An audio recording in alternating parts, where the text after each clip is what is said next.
Hello friends. तो previous video में हम लोग देख चुके टाइप्स ऑफ एस्टिमेट हम लोग देख चुके थे। ठीक है, तो आज हम लोग उसका डिटेल स्टडी करेंगे इसमें।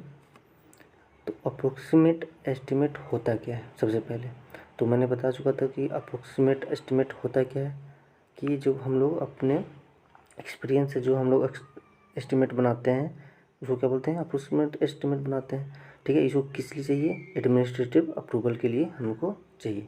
ठीक है, अगर ये ठीक है, तो अप्रोक्सीमेट एस्टिमेट किसी अप्रूवल के लिए चाहिए हमको? Administrative approval. ठीक है, इसमें क्या होगा कि इसका जो कॉस्ट कैलकुलेट करते हैं हम लोग, कॉस्ट कैलकुलेट करते हैं वो क्या करते हैं हम लोग? प्रैक्टिकल नॉलेज के अनुसार। क्या होता है? प्रैक्टिकल नॉलेज के बेसिस पर हम लोग क्या करते हैं? अप्रोक्सीमेट एस्टिमेट बनाते हैं। क्योंकि मैं बता चुका हूँ कि जिसके पास एक्सपीरियंस होगा वो क्या करेगा कि स्ट्रक्चर को देख के ही उसका कॉस्ट को पता कर लेता है, जिसके पास एक्सपीरियंस होता है। ठीक है, तो इसमें प्रैक्टिकल नॉलेज के इस्तेमाल करके हम लोग क्या करना है? अप्रोक्सीमेट एस्टिमेट बनाना है। किसके लिए? एडमिनिस्ट्रेटिव अप्रूवल के लिए। ठीक है, कि ये क्या करता है कि हेल्प करता है किसमें? फाइनेंशियल एस्पेक्ट में। ठीक है, तो ये आपको बता चुका था। नेक्स्ट आते हैं हम लोग को। देखिए क्वेश्चन है क्या दिया हुआ है इसमें कि कॉस्ट जो है पर स्क्वायर फीट कितना दिया हुआ है? 1300। ठीक है, उसमें से plot area, total plot area कितना है? इस 3000 स्क्वायर फीट में है हम लोग का। ठीक है, 3000 स्क्वायर फीट में हम लोग का। नंबर ऑफ स्टोरी मतलब 3 स्टोरी, मतलब कितना बिल्डिंग का है? इसमें 3 स्टोरी बिल्डिंग है। ठीक है, तो एक स्टोरी बिल्डिंग है इसमें दिया हुआ है कि प्लॉट एरिया दिया हुआ है, तो 3 से मल्टीप्लाई कर देंगे इसको। तो सबसे पहले क्या करते हैं हम लोग कि टोटल कॉस्ट हम लोग फाइंड कर लेते हैं कि इस प्लॉट एरिया के लिए इतना, के लिए कितना टोटल खर्चा है? इतना खर्चा आ गया। ठीक है, तो ऐसे ऐसा कितना है? 3 है, तो उसके लिए उतना भी कैलकुलेट कर लेंगे। अब बोला है कि built up area for first floor, तो जो बिल्टअप एरिया है उसमें जो कैलकुलेट करना है उसको कितना? 80% हमको करना है। इसमें सेकेंड स्टोरी बिल्डिंग को 85% और थर्ड को 95%। ठीक है, तो ये आपको जितना बिल्टअप एरिया करना है, मतलब जितना प्लॉट एरिया है उसका 80% लेना है हमको। ठीक है, उसका 80% का ही हम लोग को कैलकुलेट करना है। तो 80% कितना, जितना आएगा उसको कितना मल्टीप्लाई कर देंगे उसका प्लॉट एरिया से। ठीक है, तो बिल्डअप एरिया क्या करना है हमको? 80% यूज़ करना है हमको। कितना का? 3 उतना का। और टोटल कॉस्ट कितना है हमको? उतना। तो टोटल हम लोग इसमें अप्रोक्स कॉस्ट निकाल देंगे, कितना हो गया? इतना। ठीक है, 99.4 लाख हमको कॉस्ट आएगा। अब बना लीजिएगा अपने से, आपको समझ में आ जाएगा, कुछ नहीं है। नेक्स्ट हम लोग क्या करेंगे कि अब देखेंगे हम लोग टाइप्स को, जो अप्रोक्सीमेट एस्टिमेट होता है। 4 टाइप्स मैं बताया था, तो 4 टाइप्स में से सबसे पहले हम लोग क्या बता रहे हैं, किसे पढ़ रहे हैं? Plinth area estimate. अब देखिए प्लिंथ एरिया होता क्या है, आपको समझना है प्लिंथ एरिया होता क्या है। देखिए अगर मैं ये प्लान बना रहा हूँ, प्लान में बता चुका हूँ उसमें क्या क्या लेते हैं हम लोग? लेंथ और ब्रेथ लेते हैं, और जो कहाँ से देखते हैं? टॉप से देखते हैं। तो अगर ये मेरा हो गया, इसको बोलते हैं हम लोग प्लॉट एरिया। इसको हम लोग क्या बोलते हैं? Plot area. प्लॉट एरिया जो हम लोग बाहर जो बाउंड्री करते हैं कोई भी अपना एरिया को, तो जो बोलते हैं प्लॉट एरिया। उसके अंदर देखते हैं, इसमें हम लोग फाउंडेशन बनाते हैं, मतलब जहाँ से हम लोग घर का स्टार्टिंग करते हैं उसको पर ये क्या है? ईंट। ठीक है, ये हो गया। ठीक है, अब देखिए यहाँ से जहाँ उसका लास्ट फाउंडेशन कहाँ से ईंट बैठा है वहाँ से इसका लेंथ को क्या बोलते हैं हम लोग? यहाँ से यहाँ पर कंप्लीट लेंथ को क्या बोलते हैं हम लोग? Plinth area. क्या बोलते हैं? Plinth area. ठीक है, और प्लॉट एरिया किसको बोले हैं? जो हम लोग बाउंड्री करते हैं, जो अपना जितना एरिया है उसको अगर हम लोग बाउंड्री करते हैं, बाउंड्री के अंडर जो हम लोग फाउंडेशन बनाते हैं वहाँ से इसका डिस्टेंस, या यहाँ से इससे डिस्टेंस लेते तो उस पूरे इसको क्या बोलते हैं हम लोग? Plot area.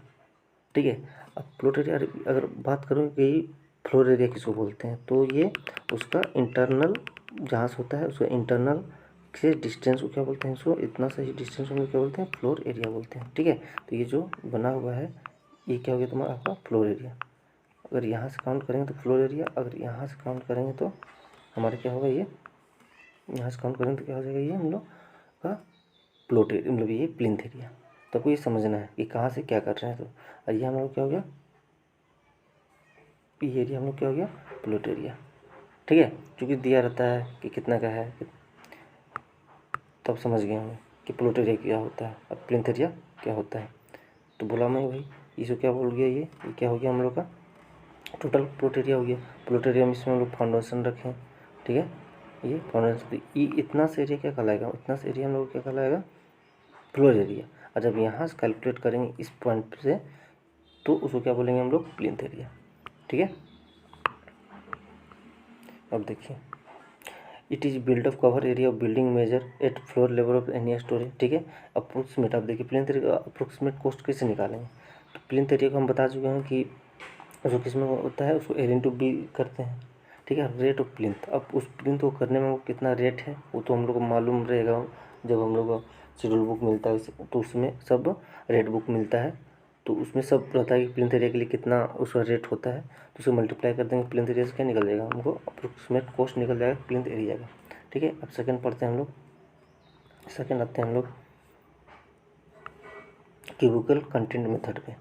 इसमें क्या होता है कि most accurate method in approximate estimate, जो क्यूबिकल कंटेंट मेथड है वो क्या होता है, most accurate method in approximate estimate, जो हम लोग विदा मतलब एक्सपीरियंस से हम लोग जो एस्टिमेट बनाते हैं उसमें से जो क्यूबिकल कंटेंट मेथड होता है वो सबसे एक्यूरेट मेथड बोला जाता है इसको, ठीक है। तो आप इसको स्टार मार्क कर लीजिए, बहुत बार पूछा हुआ है। उसके बाद क्या, this is suitable for the applied multi storey building, ये क्या है, मल्टी स्टोरी बिल्डिंग के लिए भी इसको हम लोग मोस्ट यूज़ करते हैं, किस कौन मेथड को, क्यूबिकल कंटेंट मेथड को, किस लिए, अप्रोक्सीमेट एस्टिमेट बनाने के लिए हम लोग क्या करते हैं, क्यूबिकल कंटेंट मेथड का यूज़ करते हैं, ठीक है। इसको भी कैसे कॉस्ट निकाल सकते हैं सेम। अब देखिए, क्यूबिकल कंटेंट मेथड को क्या करते हैं, यहाँ पर हम लोग उसको वॉल्यूमाइज लेते हैं, किसके वाइज लेते हैं, वॉल्यूमाइज क्वांटिटी को कैलकुलेट करते हैं, और उसमें हम लोग प्लिंथ एरिया में क्या देखे थे, उसको एरिया के अनुसार किए थे, किसके अनुसार, एरिया के टर्म में किए थे।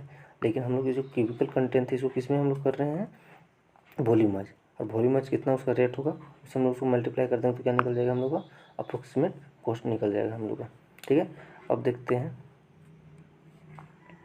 यूनिट रेट मेथड, कितना है, unit rate method, this method estimate is made by considering unit weight of different as per project. इसमें क्या होगा कि अलग अलग प्रोजेक्ट के लिए अलग अलग यूनिट रेट हम लोग लेते हैं, उसको अगर हम लोग कैलकुलेट करेंगे तो नंबर ऑफ यूनिट को अगर फिर रेट ऑफ यूनिट से हम लोग मल्टीप्लाई कर देंगे तो क्या निकल जाएगा हम लोग का, अप्रोक्सीमेट मेथड। आपको इसमें याद क्या रखना है वो ज़्यादा इम्पोर्टेंट है, इसको आपको स्टार मार्क कर लीजिए, ठीक है। टाइप ऑफ बिल्डिंग और यूनिट, किस बिल्डिंग को हम लोग किस यूनिट मतलब कैसे यूनिट उसमें कंसिडर करते हैं, ठीक है। देखिए, यूनिट का मतलब हुआ कि हम लोग जो उसमें क्या है कि आपको बताता हूँ कि प्लिंथ एरिया में क्या है, उसका एरिया मालूम रहता है एल इंटू बी, उसका हम लोग का जो डायमेंशन हो गिवन रहता है। हम लोग को क्यूबिकल में भी देखें, क्या देखें, क्यूबिकल में भी देखें कि L into B into H हम लोग को मालूम है, ठीक है। ये भी हम लोग को क्या डायमेंशन गिवन है। लेकिन कभी कि अगर डायमेंशन नहीं दिया है, डायमेंशन नहीं दिया है, बस हम लोग को क्या दिया हुआ है कि ये हम लोग का प्लॉट एरिया है, इसमें हम लोग को एस्टिमेट करना है, तो भाई हम लोग को एरिया इसका डायमेंशन हमको नहीं पता है, डायमेंशन नहीं पता तो क्या करते हैं हम लोग उसके अंदर देखते हैं, जैसे हॉस्पिटल बनाना है तो हॉस्पिटल हमको अगर हमको 10 बेड बैठाना है, क्या बैठाना है, 10 बेड हमको बैठाना है, तो एक बेड में कितना एरिया बच, एक एरिया मतलब एक बेड को बैठाने में कितना हमको एरिया लग रहा है, उसका पूरा ऑक्सीजन सिलेंडर रख के या इधर जितना भी उसका रखने का सामान होता है, मतलब टोटल एक बेड को बैठाने में कितना एरिया लग रहा है उसको 10 से मल्टीप्लाई कर देंगे। अगर इधर 5 लगेगा, इधर 5 लगेगा, तो 5 को मल्टीप्लाई कर देंगे तो जितना इस बेड का एरिया निकलेगा वही मेरा क्या कर जाएगा, ये टोटल एरिया पता चल जाएगा कि कितना एरिया बनाएंगे। तो इसमें डायमेंशन नहीं पता है, लेकिन किस सिस्टम वाइज हम लोग कर रहे हैं, बेड को लेकर हम लोग, जैसे स्कूल क्लासरूम में अगर हम लोग बना रहे हैं तो वो एरिया नहीं मालूम,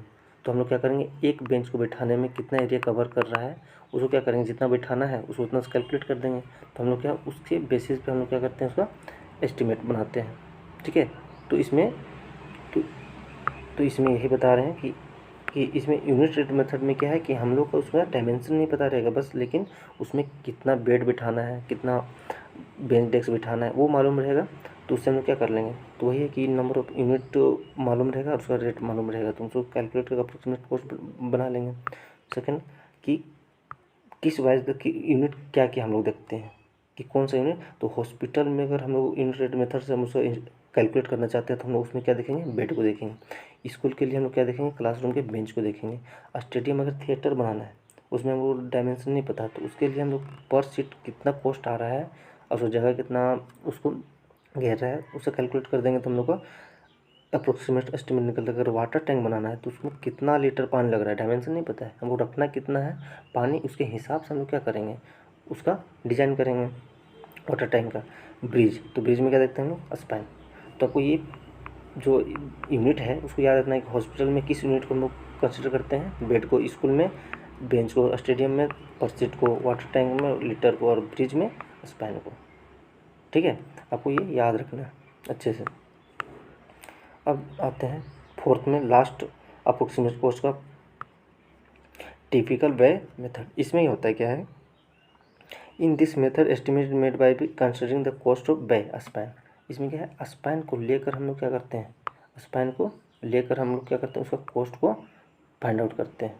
तो उसे क्या बोलेंगे, टिपिकल। जैसे ये स्पैन हो गया, जिसमें ये स्पैन बना है, तो क्या है, इसका सेंटर से डिस्टेंस क्या कहाँ से लेते हैं, कॉलम है तो सेंटर से सेंटर डिस्टेंस को हम लोग इसमें लेते हैं। और सुनो, बै इसमें होता है, बै क्या होता है, तो बै क्या होता है, किसी दो कॉलम है, ठीक है, दो कॉलम में से इसका एक सेंट्रोइड होगा, इसका भी सेंटर ऑफ होगा, तो इस दोनों का जो डिस्टेंस होगा, इस सेंटर से डिस्टेंस होगा कॉलम के, उसको क्या बोलेंगे हम लोग, बै। क्या बोलेंगे, बै। ये ठीक है, अब देख लीजिए, centre to centre distance between the column, जो क्या बोलेंगे, बै। तो इसमें से जितना भी मेथड था उसमें से सबसे कौन सा मेथड हम लोग का था, बेस्ट मेथड हम लोग का था, कौन सा था, एक्यूरेट क्यूबिकल मेथड था। ठीक है, इसमें डायमेंशन बता रहता है, इसमें डायमेंशन मालूम भी रहता है प्लेन्थ एरिया में, इसमें वॉल्यूम वाइज काउंट करते हैं, इसको एरिया वाइज काउंट करते हैं। और सेकंड में क्या था कि यूनिट एरिया मेथड में हम लोग क्या था कि इसमें डाटा हम लोग को मालूम नहीं रहता है, डायमेंशन मालूम नहीं रहता है, लेकिन हम लोग उसको कैसे कैलकुलेट करते हैं वो देख लेंगे। टिपिकल वे मेथड में एक सिंपल सा मेथड है। ठीक है, तो हम लोग स्पैन वाइज कैलकुलेट करते हैं कि कितना स्पैन है, इसको bay number of bay calculate into cost of per bay, कितना हमको कॉस्ट लगता है, उसको हम लोग क्या करते हैं, कैलकुलेट कर लेते हैं। तो हम लोग क्या निकल जाता है, अप्रोक्सीमेट कॉस्ट। तब क्या पढ़ेंगे हम लोग, डिटेल एस्टिमेट। डिटेल एस्टिमेट में हम लोग देखने से पहले हम लोग जान लेते हैं कि डिटेल एस्टिमेट में होता है क्या। डिटेल एस्टिमेट हम लोग क्यों बनाते हैं, सबसे पहले बताइए, डिटेल एस्टिमेट हम लोग क्यों बनाते हैं। डिटेल एस्टिमेट हम लोग को टेक्निकल सेक्शन के लिए, टेक्निकल सेक्शन के अप्रूवल के लिए हम लोग क्या करते हैं, इसको डिटेल एस्टिमेट करते हैं। ठीक है, इसको 2 स्टेज में करते हैं, हम लोग क्या करते हैं, इसको 2 स्टेज में प्रिपरेशन करते हैं। सबसे पहले first stage, working of the different quantity project calculated. सबसे पहले क्या है कि डिफरेंट क्वांटिटीज़ का क्या करते हैं, सबसे पहले इसको हम लोग प्रोजेक्ट का कैलकुलेट कर लेते हैं। ठीक है, जिसे हो गया, इसमें detail quantity are arrange in the measurement book. उसको हम लोग किस बुक में हम लोग कैलकुलेट करते हैं, डिटेल एस्टिमेट को मेजरमेंट बुक, इसको एम बुक भी बोला जाता है, और बाइबल ऑफ जेई। इसी में क्या हो, उसमें हम लोग कितना, देखिए मेजरमेंट बुक इसमें क्या होता है, इसमें लेंथ ब्रेथ हाइट ये रहता है, इसको हम लोग फिर इसका यूनिट कैलकुलेट करते हैं कि कितना होता है। ठीक है, तो मैं बता रहा हूँ नेक्स्ट। तो इसको किस में, डिटेल क्वांटिटी को जो इसको हम लोग अरेंज करते हैं, किस में करते हैं, मेजरमेंट बुक में करते हैं। ठीक है, सेकेंड स्टेज में क्या करता है कि cost of each item work out निकालते हैं, फाइंड आउट करते हैं।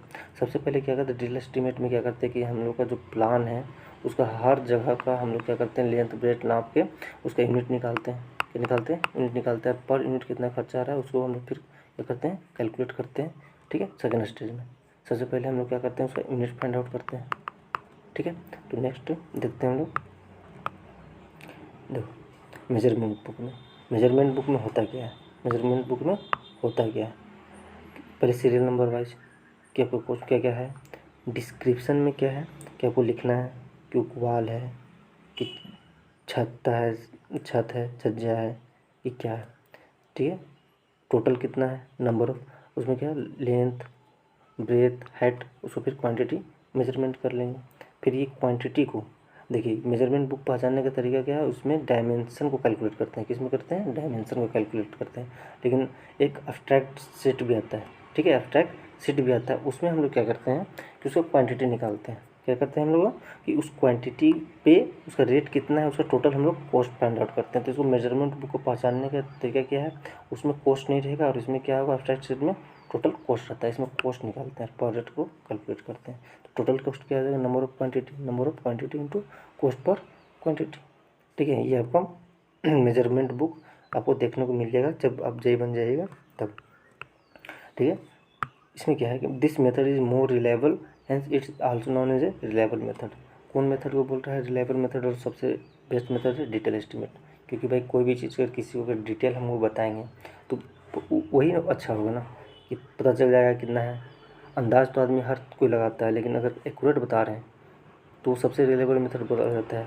ठीक है, तो डिटेल एस्टिमेट को क्या है, सबसे मोर रिलायबल मेथड भी बोला जाता है इसको। This estimate is made for technical section, मैं बता चुका हूँ। आपको ये पकड़ के रखना है ये कि जो डिटेल एस्टिमेट होता है किसके लिए बनाते हैं, टेक्निकल सेक्शन के लिए हम लोग बनाते हैं। नेक्स्ट आ जाते हैं हम लोग टाइप ऑफ डिटेल एस्टिमेट। तो इसका भी कितना था, टाइप 4 था। तो सबसे पहले क्या है, रिवाइज एस्टिमेट मेथड में क्या करते हैं, देखो रिवाइज एस्टिमेट में हम लोग करते हैं क्या है कि रिवाइज एस्टिमेट क्या करते हैं कि अगर material it is done when cost of work exceed by 5% of the original cost. जितना मेरा ओरिजिनल कॉस्ट आ रहा है, क्या आ रहा है, ओरिजिनल कॉस्ट, ठीक है, उसमें क्या होना चाहिए, 5% से ज़्यादा इंक्रीज नहीं होना चाहिए, जिससे हम लोग बना दिए एस्टिमेट को। अगर हम लोग को 6 करोड़ का है, क्या है, 6 करोड़ का प्रोजेक्ट है, तो इसमें जो ओरिजिनल कॉस्ट है उससे क्या है, हम लोग को जो डिटेल एस्टिमेट बना रहे हैं, ऐसा नहीं कि उसका आप बना दिए 10 करोड़, कितना बना दिए 10 करोड़, आपको 5% से ज़्यादा इंक्रीज नहीं होना चाहिए। ठीक है, दैट मीन अगर 100 रुपये का अगर काम है तो आपको अगर कितना से कितना करना है, 105 रुपये का वो करना है। ऐसा नहीं कि इसका 100 रुपया है उसका हम 200 रुपये ले रहे हैं। ठीक है, तो वो नहीं होना चाहिए।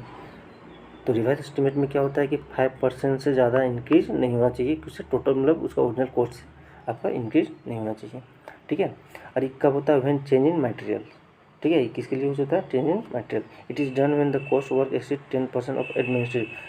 अब देखिए ओरिजिनल कॉस्ट ये है, लेकिन जब एडमिनिस्ट्रेटिव अप्रूवल है उसमें क्या होना, वर्क जो है क्या है, 10% से ज़्यादा इंक्रीज नहीं होना चाहिए। ठीक है, अब आ जाते हैं next supplementary method.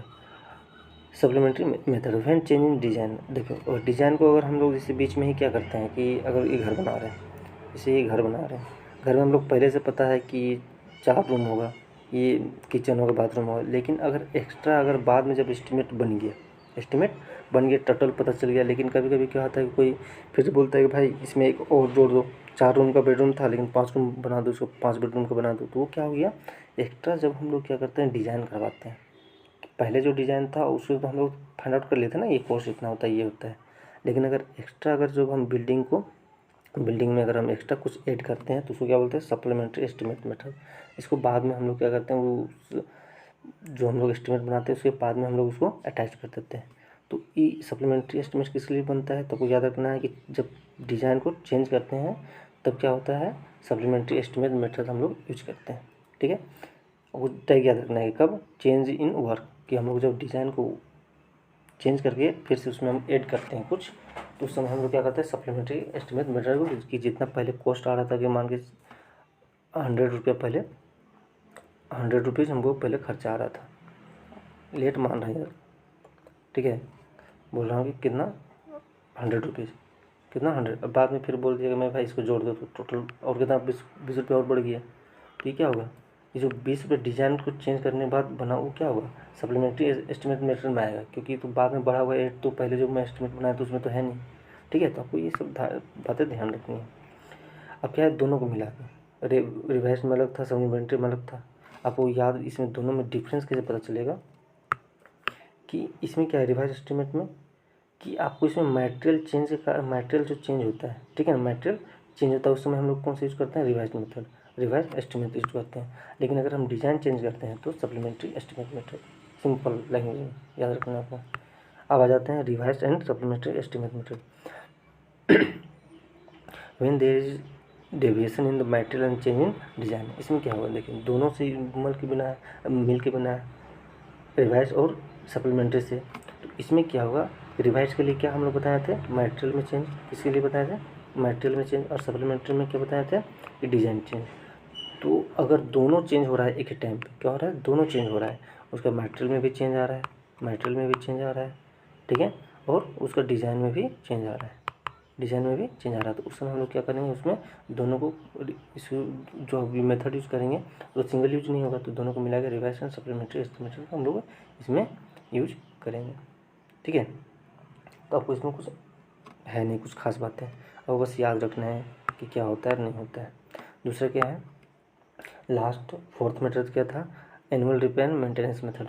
This method is prepare to maintain the structure work proper safe and working condition. कुछ नहीं है, प्रॉपर वर्क सेफ के लिए हम लोग अगर सेफ्टी के लिए हम लोग करते हैं यूज है, मेंटेनेंस वर्क हम लोग चाहिए ही चाहिए मेंटेनेंस मेथड। एनुअल रिपेयर जो एक्स्ट्रा खर्चा, जैसे मतलब कोई बिल्डिंग बनाती है हमें, ठीक है, कोई स्ट्रक्चर का हम लोग प्रोजेक्ट बना दिया और उसमें क्या होता है, पहले अगर कॉस्ट 6 करोड़ का था तो बाद में क्या होता है कि इस साल में अगर फिर से इसका क्या हो गया, रिपेयर करना पड़ गया कुछ किसी चीज़ है, तो उसमें और एक्स्ट्रा होता है, फिर उसमें अगला साल कुछ और होता है। सेफ्टी पर्पज़ के लिए हम लोग क्या करते हैं, बार बार इसका रिपेयर करते रहते हैं, तो वो कॉस्ट क्या होता रहता है, बढ़ते रहता है। तो उस समय अगर हम लोग रिपेयर करने की जरूरत पड़ रहा है जिस स्ट्रक्चर में, तो उसको कौन सा यूज करेंगे हम लोग, कौन सा यूज करेंगे, एनुअल रिपेयर मेथड यूज करेंगे। ठीक है, तो थैंक यू गाइज, आज के लिए इतना ही, नेक्स्ट वीडियो में हम लोग लेकर आते हैं। ठीक है, तो thank you, please like and subscribe कर दें चैनल को।